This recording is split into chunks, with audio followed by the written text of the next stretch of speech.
কিছু ফ্র্যাঞ্চাইজির অব্যবস্থাপনার কারণে বিপিএল এর ভাবমূর্তি ক্ষুণ্ণ হচ্ছে বলে দাবি মোহাম্মদ আশরাফুলের। সংকট সমাধানে ক্রিকেট বোর্ডকে দায়িত্বশীল হওয়ার আহ্বান তার। ক্রিকেটারদের পারিশ্রমিক ইস্যুতে স্বচ্ছতা চান রংপুর রাইডার্সের ব্যাটিং কোচ।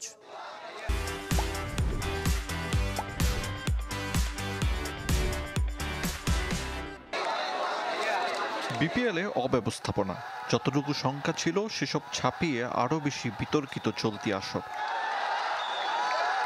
ঢাকায় টিকিট নিয়ে হট্টগোল, সিলেটে তামিম হেলসের দ্বন্দ্ব, এসব কিছুর চাইতেও ভয়াবহ চট্টগ্রামে দুর্বার রাজশাহীর ক্রিকেটারদের পারিশ্রমিক ইস্যু।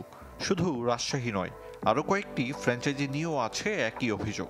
বন্দরনগরী থেকে ফের ঢাকায় গড়ানোর অপেক্ষায় বিপিএল, ঠিক তার আগে আলোচনায় চিটাগং কিংস।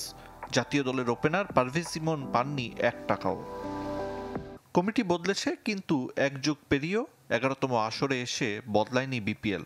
অপ্রীতিকর ঘটনাগুলো নিয়মিত। প্রত্যেক বিপিএল আসলে এই ঘটনাটা ঘটে, দুঃখজনক। কয়েকটা ফ্র্যাঞ্চাইজির জন্য এই নিউজগুলো হয়ে থাকে এবং এই ঘটনাগুলো হয়ে থাকে। সেটার জন্য কিন্তু ওয়ার্ল্ড ওয়াইডই আসলে আমাদের যে সম্মানটা হওয়ার কথা সেই জায়গাটা আমরা যেতে পারছি না। এমন পরিস্থিতিতে বিসিবির দায় এড়ানোর উপায় নেই। ভেঙেছে বিশ্বাস, অপারগ হয়েও কেন এসেছে ফ্র্যাঞ্চাইজিগুলো, সে উত্তর খুঁজছে।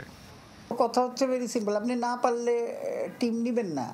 তাই যাচাই বাছাই করে ফ্র্যাঞ্চাইজিগুলোকে সুযোগ দেওয়ার কথা বলছেন ক্রিকেট সংশ্লিষ্টরা। ভালো বিনিয়োগকারী না পেলে কমানো যেতে পারে দল। ইনভেস্টার না থাকে তাহলে তো ডেফিনেটলি দল কমানো উচিত। আর যদি আপনি ভালো ইনভেস্টার পান তাহলে তো দল কমানো না, দল আসলে বাড়ানো উচিত। টাকার যে প্রবলেমগুলো, এটা যদি ক্রিকেট বোর্ডের আন্ডারে থাকে তখন কিন্তু আর এই সমস্যাটা হওয়ার কথা না। এর বাইরে অসংখ্য ফিক্সিং আর স্পট ফিক্সিংয়ের গুজব তো রয়েছেই। প্রমাণ না হলেও টুর্নামেন্টকে প্রশ্নবিদ্ধ করতে যথেষ্ট। আরিফুল ইসলাম, চ্যানেল 24, ঢাকা।